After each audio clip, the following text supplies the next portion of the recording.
Michael Jones, a powerful CEO, walks into his own bank, disguised as a regular customer, only to face the prejudice he fought to overcome all his life. What happens when a man of success is denied service by the very system he created? Stick around to find out, and don't forget to tell us where you're watching from. We'd love to know. The sun pierced through the tall glass windows of the bank's main entrance, reflecting off the marble floors in sharp, golden shards. Michael Jones stood in the doorway, his figure framed by the grandeur of an institution he had spent years building. Yet today he was not Michael Jones, the renowned CEO. He was just another man in a worn leather jacket and jeans, blending in like any other customer. The muted chatter of clients echoed off the high ceilings, interspersed with the rhythmic tapping of keyboards. It was a world he knew inside out, but from this perspective, it seemed foreign, indifferent. He inhaled deeply, letting the sterile air fill his lungs. Beneath his composed exterior, tension simmered. It wasn't the fear of being recognized that unsettled him. It was the memories this moment stirred. He thought back to his youth, to the days when banks were cold, hostile fortresses that denied people like him even the smallest dignity. A sharp, metallic voice broke his reverie. "Next!" the cashier barked, her eyes already skipping past him to another customer. Michael stepped forward, yet her gaze didn't shift. He waited a moment, then cleared his throat. "Excuse me," he said softly but firmly. She barely glanced up. "I'll be right with you," she said, her tone dismissive. Michael clenched his jaw, but smiled thinly. "Be patient, observe, learn." His mantra echoed in his mind like a distant drum. He noticed the side glances, how other customers, dressed in business attire, moved through the line with ease. He had always known, but now he would see it firsthand. "I'm here for something more than a withdrawal today," he thought. "I'm here for the truth." The fluorescent lights buzzed faintly overhead, casting a cold, bluish hue over the teller desks. Michael leaned against the counter, his calm mask still intact. Minutes passed, but the teller seemed more interested in rearranging her paperwork than helping him. Finally, she signaled toward a tall, broad-shouldered man in a grey suit who was approaching from the office area. The man's polished shoes echoed ominously across the tiled floor. "John Patterson, branch manager," the man announced, extending a hand with the stiffness of someone who didn't really want it to be shaken. Michael took the hand firmly. "Michael Jones, I'm here to withdraw funds from my account." Patterson gave him a once-over, eyes narrowing at the casual attire, the absence of a business briefcase, the lack of the right look. His lips curled slightly in amusement, as if this were a joke. "Funds, huh? May I ask how much you're looking to withdraw?" Michael remained calm. $40,000. The smirk vanished.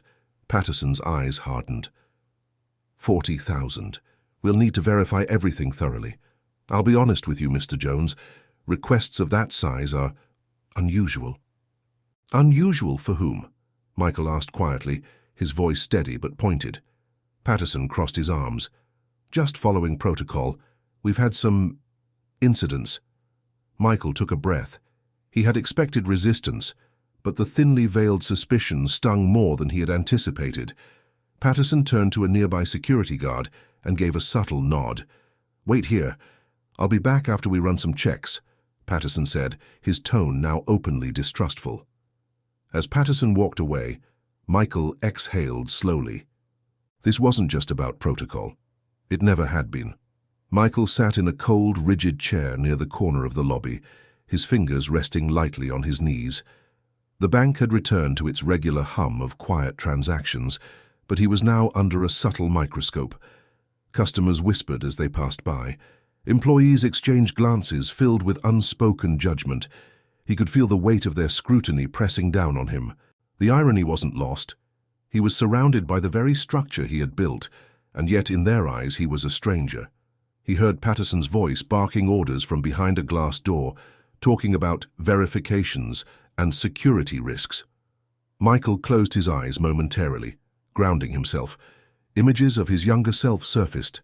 A teenager standing outside a bank branch in his old neighborhood, being told he couldn't open an account because of insufficient documentation.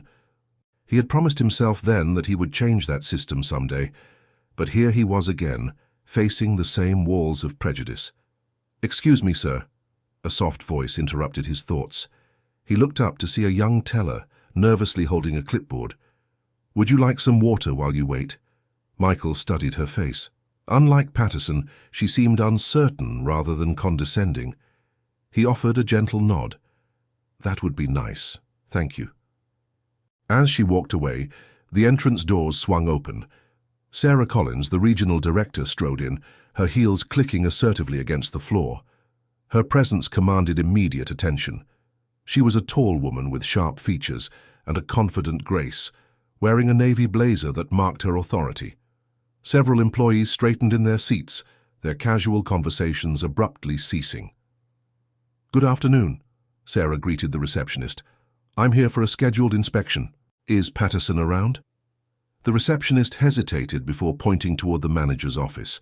Sarah's eyes scanned the room, pausing when they met Michael's. She blinked, recognition dawning.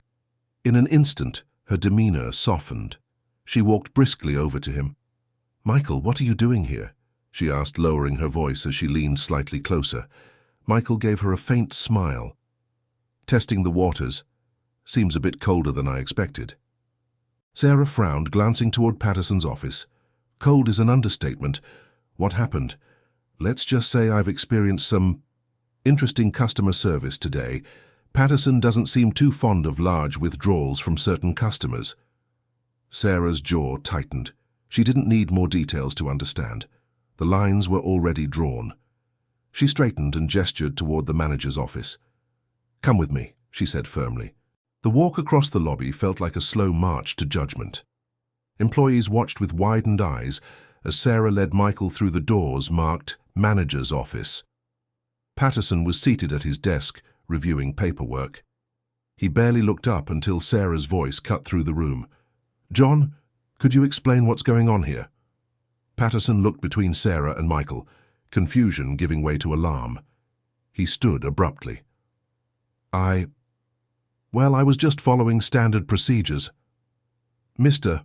Jones made a large withdrawal request, and I needed to ensure everything was verified." "Did you now?" Sarah crossed her arms. "And at what point were you going to tell me that you were holding up the CEO of this bank?" Patterson's face paled.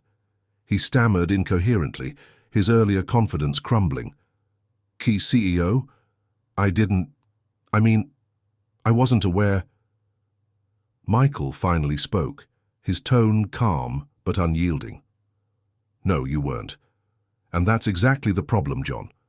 You didn't see a client today, you saw a threat. You assumed based on how I looked, didn't you? That wasn't my intention," Patterson muttered, his gaze dropping to the floor. "It may not have been your intention, but it was your impact," Michael replied, letting the silence that followed speak louder than any reprimand. Sarah stepped in. "This isn't just about today. We've had other reports about behavior like this. Michael's presence exposed something we can't ignore any longer." Patterson sank into his chair, visibly deflated. Michael exhaled slowly. He wasn't here to destroy anyone's career, but there were lessons that needed to be learned, lessons he had been forced to learn the hard way. "I believe in accountability," Michael said, "but I also believe in change. This is an opportunity for you, John, if you're willing to confront your biases and grow from them." Patterson nodded numbly. The room fell into a heavy, contemplative silence. Sarah broke it. "Let's talk next steps. This isn't just about one branch anymore." As they exited the office, Michael caught sight of the young teller who had offered him water earlier. She gave him a hesitant smile. He returned it, knowing that real change started with moments like these, small, significant shifts in how people saw one another. The atmosphere in the conference room was tense, weighed down by unspoken realizations. Michael stood by the window, looking out at the busy street below. His reflection in the glass seemed distant, as if watching the scene unfold from another world. Behind him, Patterson fidgeted in his chair while Sarah prepared her notes. The other department heads connected via video call, their faces a mixture of curiosity and unease. "Let's get to the heart of this," Michael began, his voice steady but firm. What happened today was not an isolated event. It's a symptom of something much deeper in our organization. Patterson shifted uncomfortably. Mr. Jones, Please, let me finish, Michael said, raising a hand.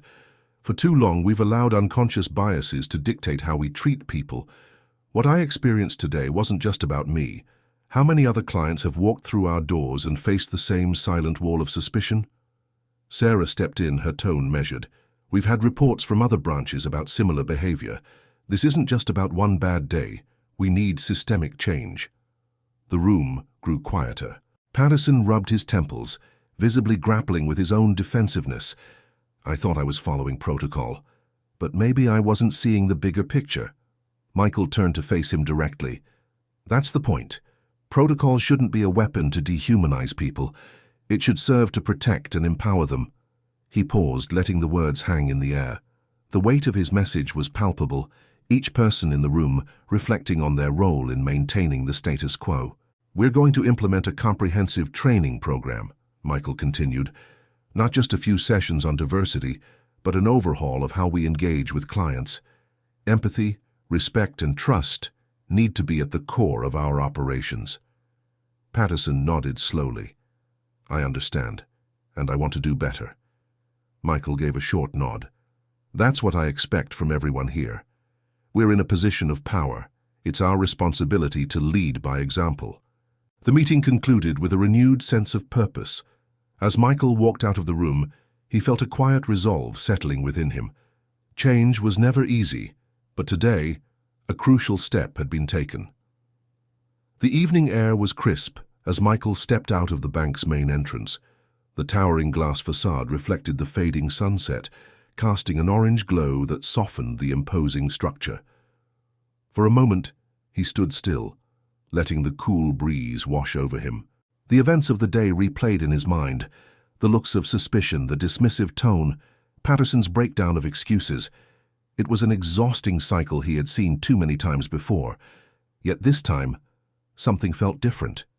He hadn't exploded in anger, hadn't made a spectacle.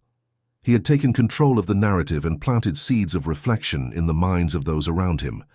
Sometimes the path to change wasn't loud and destructive, it was deliberate and measured. His phone buzzed with a message from Sarah. The first phase of the training initiative was already being rolled out. He smiled faintly, knowing that the work had just begun. But for now, he allowed himself a brief moment of peace. Michael turned toward his car, the streetlights flickering on as night fell. In the distance, he saw people entering and exiting other banks, ordinary customers, just like he had been today. He silently hoped their experiences would soon be better than his had been. Have you ever experienced something like this? Moments when you were judged by your appearance or denied fair treatment? Share your story in the comments below.